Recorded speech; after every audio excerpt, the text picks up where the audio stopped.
An estimated 15,000 people turned out at Lancaster's Buchanan Park Thursday afternoon to hear from Democratic presidential nominee Barack Obama.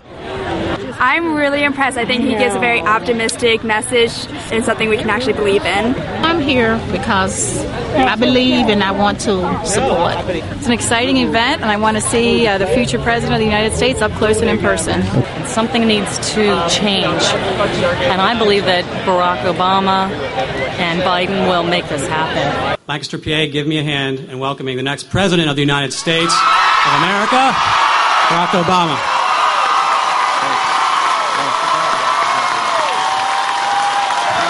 Thank you. Thank you, Lancaster. The American people are anxious right now. They're having a tough time. You know because you live it. Wages and incomes have flatlined during the George Bush years.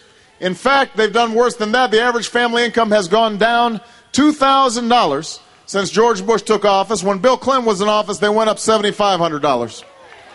You know this in your own lives. So we are in a defining moment in our history. Not only is this nation in war, but our economy is in a shambles. One thing I know, we cannot afford to keep doing the same things we've been doing for the last 8 years and somehow expect a different result.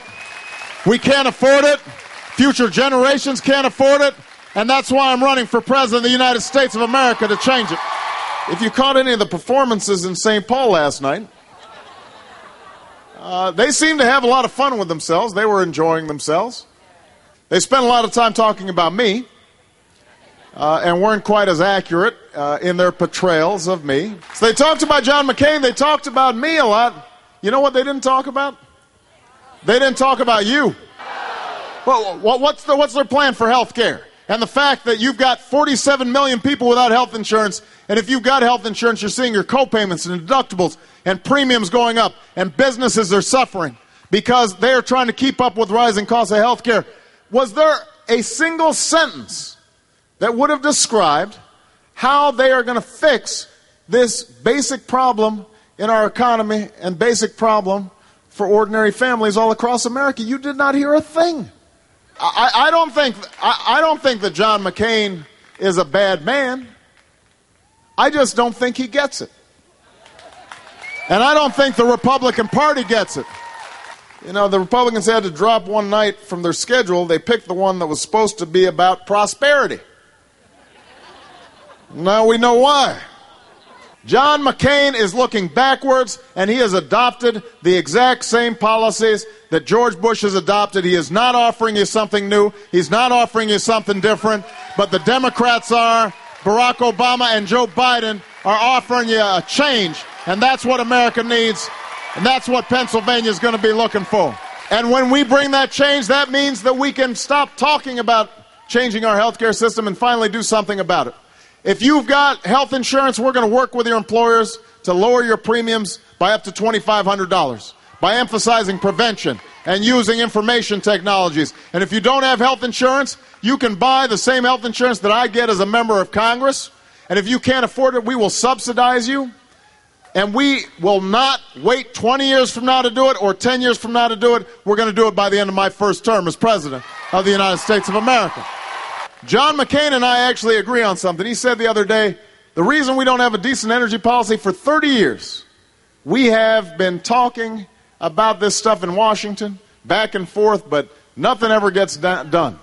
Well, he's right about that. Here's the only thing he didn't mention. He's been there 26 of those years. And if people tell you we cannot afford it, you just remind them we are spending $10 to $12 billion a month in Iraq, while the Iraqis have a $79 billion surplus.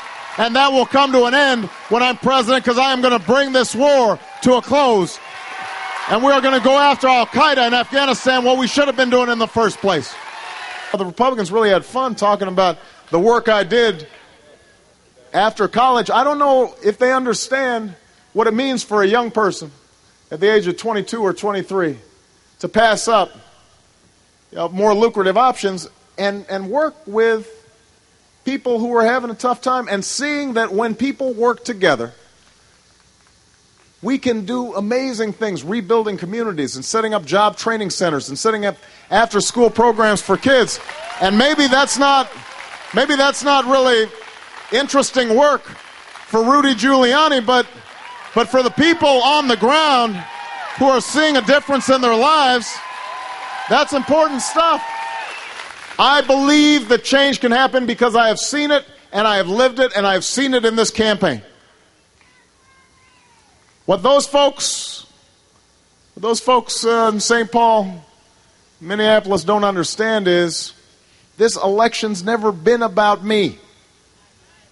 McCain's campaign manager has it backwards. It's not about personalities. It's not about me. It's not about John McCain or Sarah Palin. It's about you. Let's have the kind of government that the American people deserve. If you are ready to stand with me, if you're willing to work with me, and yes, organize with me, I promise you, we will not just win this election, we will not just win Pennsylvania, but you and I together, we are going to change this country and change the world. God bless you, and God bless the United States of America. Thank you, Lancaster.